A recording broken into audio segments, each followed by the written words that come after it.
नमस्कार दोस्तों, स्वागत है आप सबका हमारे YouTube चैनल श्याम क्लासेज में। तो मित्रों, बात करने वाले इस वीडियो में सीईटी 2023 में यानी आपका जो सीनियर सेकेंडरी यानी 12th लेवल का जो सीईटी का पेपर था वो कैसा आया था उसकी बात करने वाले। ये पेपर आपका 4/2/2023 को शिफ्ट फर्स्ट की मैं बात कर रहा हूँ। फर्स्ट शिफ्ट में आपका ऐसा पेपर आया था। मैं आपको सेकेंड शिफ्ट का भी दिखा दूंगा, फर्स्ट शिफ्ट का भी दिखा दूंगा भी, ठीक है ना। तो जितने भी शिफ्टों में आपका पेपर हुआ था 12th लेवल सीईटी का सारा मैं आपको दिखाने वाला हूँ। ये पेपर आपका कब हुआ था? ये पेपर हुआ था आपका पिछली बार हुआ था भाई, ठीक है ना। 12th लेवल सीटी की मैं बात कर रहा हूँ।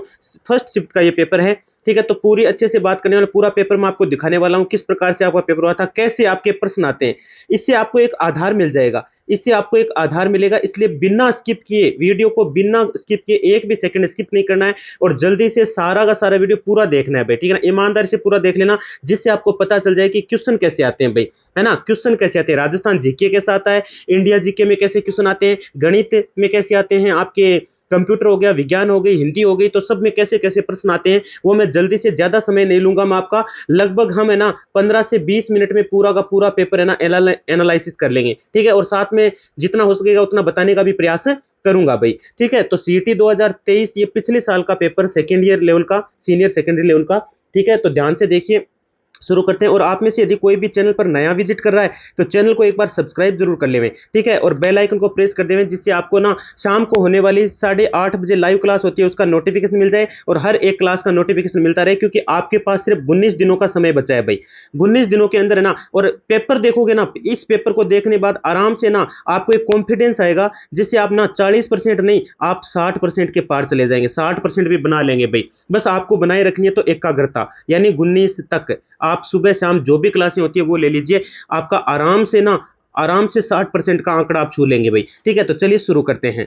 तो शुरू करते हैं हम, जिसमें देखो आपके पहला ही मैं बात करूं ना, यहाँ पे देखो ये पीलिया एक ऐसी स्थिति है जिसमें रक्त का संचय हो जाता है। देखो विज्ञान का प्रश्न आया है जिसमें बिलीरुबिन हो जाएगा, और ये आपका व्याख्या सहित पूरा का पूरा पेपर है, मैं दिखा देता हूं आपको। तो विज्ञान के ये प्रश्न रहे आपके, विज्ञान के प्रश्न आप देख सकते हो, थोड़े बड़े करके दिखा देता हूं। और देखो इस प्रकार से कंप्यूटर का प्रश्न है, कौन सा एक नॉन इम्पैक्ट प्रिंटर है, लेजर प्रिंटर होता है, नॉन इम्पैक्ट सबको पता है आपको, ठीक है ना। और इंग्लिश के प्रश्न भी है साथ में, और गणित के भी इतने आसान प्रश्न है। देखो आयतन दिया हुआ आपके 2.2 घन सेमी मीटर पित्तल को 0.5 सेमी व्यास के बेलनाकार तार में खींचा जाता है, तार की लंबाई ज्ञात करनी है। आराम से आयतन वाला फॉर्मूला यूज करेंगे और आराम से ज्ञात कर लेंगे भाई, ठीक है। कोशिश जहां तक रहेगी वहां तक मैं बताऊंगा, ठीक है। और इसमें देखो फिर से विज्ञान का प्रश्न है, गणित का प्रश्न है, व्याख्या सहित सारे क्वेश्चन कर रखे हैं भाई, ठीक है। आगे और दिखा देता हूं, देखो ये वापस आपके इसका आ गया, ठीक है ना, कंप्यूटर के प्रश्न आ गए। ये प्रश्न एक बार देख लो आप। अब देखो ये आ गया आपके, जैसे मुख्यमंत्री लघु उद्योग प्रोत्साहन योजना, है ना। तो ये आपको पता है, उपक्रमों की स्थापना एवं नए रोजगार उपलब्ध करवाना, दोनों काम इसके होते हैं, ठीक है। 11वां प्रश्न आपका ये ऐसा आया था। और भी इधर देख सकते हो आप, 12वें प्रश्न की बात करें, पुन्नेट वर्ग में से हम किसका अध्ययन करते हैं। पुन्नेट जो वर्ग होता है ना, तो उसे हम आनुवंशिक करते हैं, ये भी एक विज्ञान का ही प्रश्न है आपका। और आगे राजस्थान में राष्ट्रपति शासन ये राजस्थान में कितनी बार राष्ट्रपति शासन लागू किया गया, तो ये आपका 3 बार किया, 4 बार किया गया था, सॉरी कितनी बार, 4 बार। और 1967, 77, 80, 92 आपके डेट याद होगी आपको, नीचे व्याख्या सहित आपका ये किया हुआ है पूरा का पूरा। पिछले साल का ये पेपर है, बड़ा ही शानदार पेपर है। इसे देखेंगे आप, पूरा पेपर देखोगे ना, आराम से आप है ना अच्छे मार्क्स लेके आओगे। 16वां प्रश्न देखो, एक समीकरण दे रखी है आपको, एक गुणनखंड इसका x-2 है, तो x तो मान बताइए। 9th क्लास का नॉर्मल सा क्वेश्चन है ये, 9th क्लास का। अब x-2 गुणनखंड है तो इसको 0 के इक्वल पुट करो, x का मान 2 आया ना, ये x का 2 मान इसमें x के स्थान पे रखो सब जगह, तो आपको जितना भी मिलता है वो आपका राइट आंसर हो जाएगा। तो आपको कितना मिलेगा, 5 मिल जाएगा। आप हल करोगे ना, मिल जाएगा। अब मैं पूरा तो हल क्या ही करूँ, नीचे कर भी रखा है इसने, है ना। देखो k की वैल्यू 5, k का मान निकालना था तो k बराबर 5 आ गया। ये गुणनखंड पहले से ही दे रखा है। देखो ट्रिगोनोमेट्री से भी अच्छा आया है, साइन अल्फा 3/4 है, तब कोस अल्फा का मान बताओ। तो साइन जो अल्फा है ना, वो किसके बराबर होता है भाई, लंब बटा कर्ण के बराबर होता है, लंब बटा कर्ण के बराबर होता है। लंब कर्ण का मान दे रखा है, आधार का निकाल लीजिए। आधार का निकाल के, आधार बटा कर्ण क्या होता है गुरुजी, कोस होता है। तो आधार का मान यार निकालना, और कुछ भी नहीं है। तो आधार का मान आपके √3 आएगा, तो √3/4 यानी आपका 3 नंबर लॉक हो जाएगा। बाकायदा इसने निकाल के बता भी रखा है, आप सर्वसमीका से भी ज्ञात कर सकते हैं, बड़ा आसान तरीका है। तो आसान आसान क्वेश्चन है भाई, एकदम आसान है। अब देखो जीके में देखो, शिला देवी का मंदिर किस किले में अवस्थित है, सबको पता है आमेर में। आमेर कहाँ है गुरुजी? आमेर जयपुर में भाई, ठीक है ना। तो जयपुर में शिला देवी का ये मंदिर आपका स्थित है। अब देख लो कैसे कैसे क्वेश्चन आ रखे हैं, है ना। तो ऐसे ही आएंगे बस। राजस्थान में पंचायती राज व्यवस्था का शुभारंभ किस पंचवर्षीय योजना के अंतर्गत किया गया? तो ये आपकी दूसरी के अंतर्गत किया गया था। 2 नंबर राइट हो जाएगा इसमें आपका, ठीक है। इसके अतिरिक्त बात करें हम, ये है कार्बन का कौन सा अपरूप जियोडेसी गुबंद जैसा स्वरूप रखता है ना। कौन सा अपरूप रखता है? तो वो आपका फुलेरिन रखता है। फुलेरिन जो होता है ना, वो आपके जियोडेसिक जैसा लगता है, एकदम बड़ा ऐसे आकार में, है ना। आप देखोगे आराम से 10th क्लास का नॉर्मल सा क्वेश्चन आया विज्ञान का, ये देख सकते हो आप। और भी इसमें देखो अंग्रेजी देख सकते हो। और एक एक देखो ये क्वेश्चन आया, एबोनी वृक्ष वनों में मिलते हैं। कौन से वनों में एबोनी वृक्ष मिलते हैं? तो उष्ण कटिबंधीय सदाबहार जो वन है ना, उनमें आपके एबोनी वृक्ष मिलते हैं भाई, ठीक है। अच्छा अच्छा, मतलब अच्छे अच्छे क्वेश्चन आए, ऐसे क्वेश्चन पूछे जाते हैं। और रिपीट भी हो सकते हैं, क्योंकि सारे पेपरों में रिपीट होना लाजमी है, हो सकता है भाई।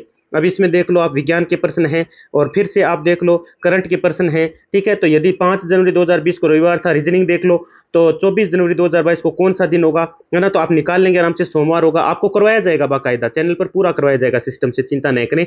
और स्टार्ट मेन्यू में रन कमांड का कार्य बताओ। स्टार्ट मेन्यू में रन कमांड का कार्य आपसे पूछा गया, तो आपका प्रोग्राम चालू करना होता है, ठीक है। विपरीत लक्षणों के संकेतक जिन्हीं जोड़ों को क्या कहा जाता है? भाई इनको एलील कहा जाता है ना। वर्तमान में राजस्थान में नगर निगमों की कुल संख्या कितनी? कितना आसान सा प्रश्न है। अब ऐसे ऐसे आसान प्रश्न आए हुए हैं, तो एक यहां से आपको एक आधार मिलेगा, 10 है भाई, ठीक है ना। तो इस प्रकार से आप आराम से देख सकते हो। अब ये वापस देखो, यहाँ पे देखो आप, ये क्वेश्चन आया देखो, निम्नांकित में राजस्थान के कौन से जिले से होकर कर्क रेखा गुजरती है? कौन सा ऐसा जिला है जिसे कर्क रेखा गुजरती है? तो बांसवाड़ा, आपको पता है राजस्थान में कर्क रेखा 23.5 डिग्री उत्तरी अक्षांश रेखा बांसवाड़ा और डूंगरपुर के 2 जिलों से गुजरती है। यहाँ आपका बांसवाड़ा देखने को मिला, 3 नंबर राइट हो जाएगा। डूंगरपुर होता तो डूंगरपुर करते हैं यहाँ पर, है ना। हाँ, तो बस इतना से चेंज है। बनाने वाला इतना देखो, मतलब मूर्ख थोड़ी होगा बनाने वाला। पेपर बड़ा ही शानदार पेपर बनाया है, और इस बार भी शानदार ही बनेगा। अब हिंदी का प्रश्न देखो तो, मैं आप चला जाऊंगा, इस वाक्य में सर्वनाम क्या है? तो निजवाचक है ना, मैं खुद का बोल रहा है, मैं खुद, निज, तो निजवाचक हो जाएगा। मैं आप चला जाऊंगा निजवाचक सर्वनाम हो गया, क्योंकि अपने आप स्वयं खुद अपने राम आदि शब्द की निजवाचक सर्वनाम को बोध कराते हैं। जैसे खुद का जहां आए, स्वयं की कोई चीज आए ना, तो वहां निजवाचक निजवाचक हो जाता है भाई, ठीक है ना। ऐसे प्रश्न आए थे, देख लो, है ना। अब ये देखो विज्ञान का प्रश्न, है ना। सघन माध्यम में गमन करने वाले प्रकाश की किरणें आपतन कोण क्रांति कोण के बराबर होता है, तो अपवर्तन कोण कितना होता है? आराम से निकाल सकते हो भाई। अब ये करंट का प्रश्न, राष्ट्रीय महिला आयोग की वर्तमान अध्यक्ष कौन है? 2022 के अनुसार बताना था, 18 दिसंबर 2022 के अनुसार। तब आपके कौन थे? श्रीमती रेखा शर्मा थे, ठीक है ना। हाँ बिल्कुल, श्रीमती रेखा आपका राइट हो गया यहाँ पर। और भारत की बाघ परियोजना कब प्रारंभ की गई? देखो ऐसे क्वेश्चन आते हैं, भारत में बाघ परियोजना कब प्रारंभ की गई? 1 अप्रैल 1973। ये क्वेश्चन क्या आता नहीं क्या आपको? आराम से कर सकते हो। एक यहाँ 11वीं का प्रश्न आ चुका है भाई। लोग आधार 2 दे रखा है, x+1 = 2, तो x का मान आराम से ज्ञात कर सकते हो। देखो इसको x मान करके ऐसे करते हैं। ये 11वीं क्लास की लोगरिथमेटिक एक प्रश्नावली लगती है, उससे आया है भाई, लघुगणक वाली प्रश्नावली से आया है। और 43 क्वेश्चन देखो, तालाब पारिस्थितिकी में तंत्र में खाद्य श्रृंखला प्रारंभ होती है, तो पाद पलवक से होती है। विज्ञान के सारे प्रश्न देखने को मिल रहे हैं आपको, और बड़े ही आसान आसान प्रश्न है भाई, ऐसे प्रश्न आएंगे, अब देख लेना। अब इसमें देख लो आप, महाराजा श्री उम्मेद मिल्स राजस्थान कहाँ स्थित है? तो ये आपकी पाली में स्थित है। पूरा पेपर मैं आपको दिखा रहा हूँ आराम से, ठीक है। और हिंदी की बात करें तो हिंदी में देख लो आप, कितना आसान प्रश्न है ये, कि किस समूह में सही विलोम शब्द का प्रयोग हुआ है? तो विलोम शब्द आपको आते नहीं क्या, है ना। तो इसमें वह कृतज्ञ कृतज्ञ हो जाएगा। निंदा का कोप लिखा है, स्थूल का दीर्घ, कटु का कठोर लिखा है। सही आपका जो प्रयोग है वो ये आपका 2 नंबर, ठीक है। तो यहाँ पे 2 नंबर आपका राइट हो जाएगा। अगला 50वें में देखो क्या लिखा है, अनुवाद प्रक्रिया का दमन करने वाला ट्रिपलेट कोड बताओ। AUG UAA UAC UGG, तो इसमें कौन सा हो जाएगा? UAA हो गया, है ना। हाँ, अनुवाद में इसमें आपके ट्रिपलेट कोड बताना था, UAA होता है आपके, ठीक है ना। क्योंकि प्रोटीन निर्माण की प्रक्रिया अनुवादन को रोकने का कार्य UAA कोडोन द्वारा किया जाता है, ठीक है। और एकदम व्याख्या सहित पूरा पेपर दे रखा है, आराम से वीडियो को रोक कर भी पढ़ सकते हैं आप। और जोधपुर का प्रसिद्ध, मैं आपको ना टेलीग्राम या व्हाट्सअप टेलीग्राम दोनों पे भेज दूंगा ये पेपर, आप देख लेना, ठीक है ना। हाँ, इसकी ये PDF पूरी भेज दूंगा, देख लेना कैसा पेपर आता है, वहां पर भी देख सकते हो, ठीक है। डिस्क्रिप्शन में आपके टेलीग्राम के लिंक है और व्हाट्सअप चैनल के लिंक है, तो वहां से आप उसको ज्वाइन कर लेना। तो यहाँ पे 2 नंबर आपका जस्ते से बना पानी का पात्र राइट हो जाएगा। बादला क्यों प्रसिद्ध है? जस्ते से बना पानी का पात्र है बादला, राजस्थान में, जोधपुर का प्रसिद्ध है ये, ठीक है ना। कौन सा शब्द प्रत्यय युक्त है? तो सजावट आपका प्रत्यय युक्त है, इसमें प्रत्यय भी आया है ना। इसके अतिरिक्त 52वां प्रश्न देख सकते हो आप, पढ़ सकते हो, आपके सामने है। अब मैं एक एक प्रश्न आपको क्या ही पढ़ाऊं, ठीक है। उसके बाद में ये प्रश्न है देखो, एक गोले का व्यास इतना है, पानी की टंकी से 3000 गोले पूर्ण रूप से भरकर पानी बाहर निकाला जाता है, आयतन लगेगा गोले का आयतन 4/3 पाई आर क्यूब होता है, लगा दो, हल कर लो, बस हो जाएगा। तो 539 घन से में आ जाएगा। फिलहाल तो पूरा तुम हल करके क्या ही बताऊं। देखो कितना सांख्यिकी का क्वेश्चन आया है, स्टेटिस्टिक्स का, देखना तो आप 10th क्लास में पढ़कर आए हो ये, है ना। देख लो, माध्यिक आयु माध्य क्रमशः है, माध्यिक आयु माध्य क्रमशः है भाई, माध्यिक और माध्य क्रमशः है, तो आपको इस प्रकार से बताना है ये, है ना। बड़ा ही आसान सा प्रश्न आया आपके पास। एक पाई चार्ट का भी आएगा, 8वीं क्लास का क्वेश्चन भी आ रखा है गणित का। तो इतने अच्छे अच्छे क्वेश्चन है। अब ये देखो, किसको नहीं आता ये, अरावली की दूसरी सबसे ऊंची चोटी, पता नहीं क्या आपको, शेरगढ़ है। दूसरी पूछिए, दूसरी सेकंड है, ठीक है ना। गुरु शिखर के बाद शेरगढ़ आ जाती है, शेरगढ़ आपकी राइट आंसर हो जाएगा यहाँ पर। और उसके बाद में सबसे ऊंची आपकी गुरु शिखर है, 1722 मीटर, है ना, बिल्कुल। और उसके बाद में शेर, सिरोही, देलवाड़ा, झरगा, अचलगढ़, कुमलगढ़, है ना, धोनिया, ऋषिकेश, कमला नाथी, इस प्रकार से अलग अलग सारी आपकी व्याख्या सहित यहाँ पे दे भी रखी है, ठीक है। और उसके बाद में आप देख सकते हो, अहमदाबाद में राष्ट्रीय खेलों का आयोजन किया गया, है ना, तो 36वें राष्ट्रीय खेलों का आयोजन किया गया। घुड़सवार शब्द में समास पूछ लिया, तत्पुरुष समास हो गया, है ना। तो पूर्वी घाट में सर्वोच्च शिखर पूछा है आपसे, महेंद्रगिरी हो गया।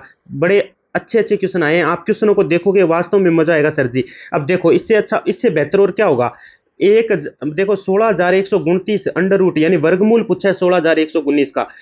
7वीं क्लास का प्रश्न है, सच्ची बताऊं मैं आपको। इसने देखो भागविधि से निकाल के भी बताया बेचारे ने, 73 हो जाएगा। और कैसे निकालते हैं पता क्या, भागविधि से दो दो के जोड़े बनाते हैं और आराम से इसको निकाल लेते हैं भाई, ठीक है ना। 127 इसने ज्ञात भी कर दिया, बड़ा आसान तरीका है। भागविधि से वर्गमूल आपको आना चाहिए, सरल सा है, 7वीं क्लास की चीज है। तो गलत तो आप एक भी क्वेश्चन नहीं करेंगे भाई, अच्छे सारे मार्क्स अच्छे लेके आओगे। प्रथम 50 प्राकृत संख्याओं का योग पूछ लिया, यहाँ देखो एक प्रकार से समांतर श्रेणी एपी का प्रश्न आ गया ये, है ना। और एक तरीका और भी है, प्रथम एन प्राकृत संख्याओं का योग n इंटू एन प्लस 1/2 करते हैं। तो यहाँ पे 50 दे रखा है एन का मान, तो आप है ना 50 इंटू 50 प्लस 1 बटे में 2 कर दोगे, तो ये आ जाएगा 50 इंटू 50 और 1 51 बटे में 2, दोनों को गुणा करो, गुणा करके 2 का भाग लगा दो, तो आपका लगभग 1225 के करीबन 1275 कितना हो जाएगा, इतना आ जाएगा, ठीक है।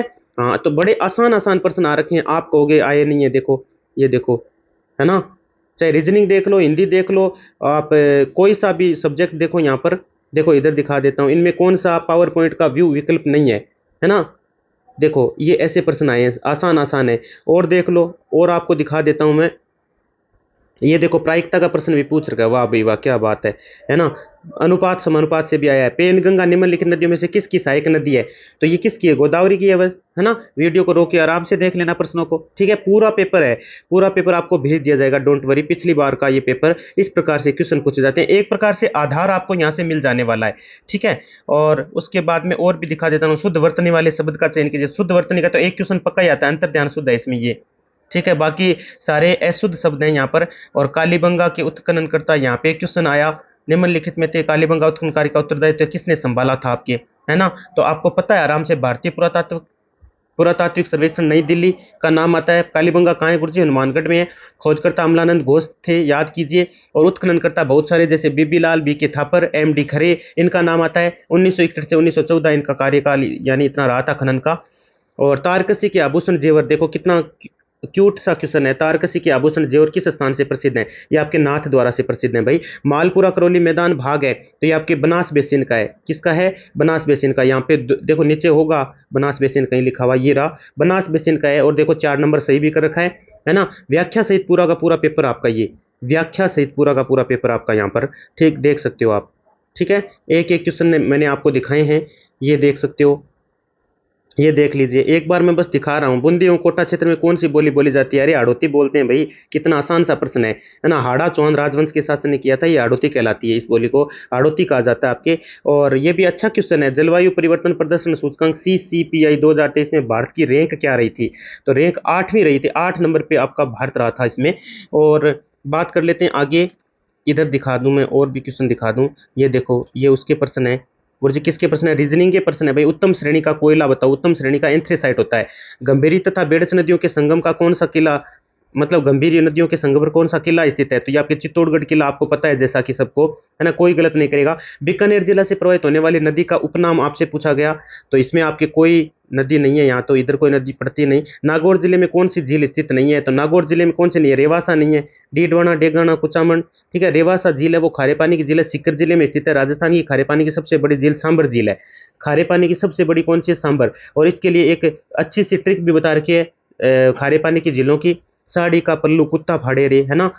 तो सांबर, डीडवाना, इस प्रकार से आप याद रख सकते हो, है ना। कुत्ता फाड़े, कायलाना, ताल छापर। ये एक मिनट रुको, यहाँ और देख लो, ये क्या है।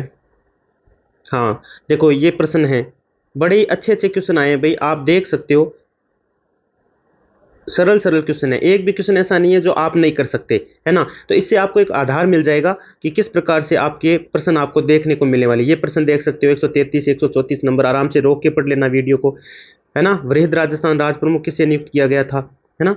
बड़े अच्छे अच्छे प्रश्न है भाई। निम्नलिखित में किस वाद्य यंत्र को भेरी भी कहा जाता है? भेरी किसको कहा जाता है? तो भेरी तो दोस्तों आपके भूंगड़ को कहा जाता है। विश्वास स्वरूपम की प्रतिमा बताओ, भगवान शिव है। विश्वास स्वरूपम की प्रतिमा किसको कहा जाता है? अपने शिव को कहा जाता है, भोले भंडारी शिव जी को कहा जाता है भाई। अगला प्रश्न है आपका, इसमें किस दिन को भारत में राष्ट्रीय एकता दिवस के रूप में मनाया जाता है? राष्ट्रीय एकता दिवस कब मनाया जाता है? तो आपकी 31 अक्टूबर राइट हो जाएगा। ब्लू पोट्री जयपुर से संबंधित शिल्पकार का नाम राजेश गोदा है, एक नंबर राइट हो जाएगा इसमें, है ना। इस प्रकार से पिछली बार का पेपर आया था। देखो इसमें भी, गणित में भी बड़े आसान आसान प्रश्न है। तीन संख्याएं 2 अनुपात 3 अनुपात 4 के अनुपात में उनका औसत 39 है, तो छोटी संख्या कितनी है, हैं? तो क्वेश्चन में केवल संख्याएं चेंज होगी भाई, बाकी तो सिस्टमेटिक वही आने वाला है। 150 पूरे के पूरे प्रश्न मैंने बताए आपको इस पेपर में। आशा करता हूँ बहुत अच्छा लगा होगा आपको पेपर। वीडियो को बिना स्किप के पूरा जरूर देखिएगा, जिससे आपको आधार मिले एक कि पेपर ऐसा आता है सर जी। और शाम को आपकी 8:30 बजे रेगुलर क्लास संचालित होती है, और दिन में सुबह आपको रिकॉर्डेड एक क्लास मिलती है ना। तो हमेशा मिलती रहेगी वो तो, क्योंकि 19 दिन पड़े हैं आपके हाथ में, तो 19 दिन में आराम से आप है ना 60 70 80% की तैयारी कर सकते हैं मित्रों। धन्यवाद।